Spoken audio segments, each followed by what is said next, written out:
This is Matt with Sovereign Excavation and Construction Solutions, and we're out on this new project out in St. Charles, and we're filling in this, we tore the roof off of the garage here, and we're backfilling this in with dirt. I'm making myself a ramp out to the street, and I'm on about a 10-degree angle here.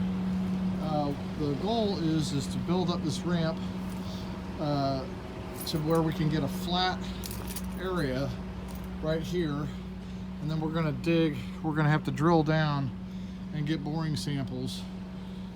So we want to make this flat enough to where we can get a skid steer up here and be able to drill. So we're probably going to drill like in this area and put a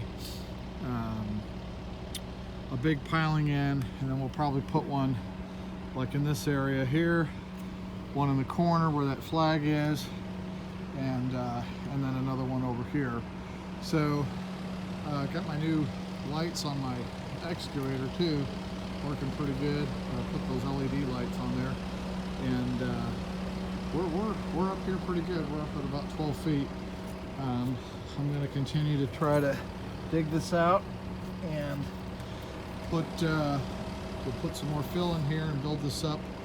Probably in this area, try to get this built up a little bit more. We may have to carry it out into the street a little bit. I'm not sure, but I think we can get a bobcat up in here now and try to get these boring samples. So, hey, this is Matt with Sovereign Excavation and Construction Solutions. What solution can we bring to you? Give us a call, 314-308-7161. Check us out on the web at www.sovereignexcavation.com. Thanks.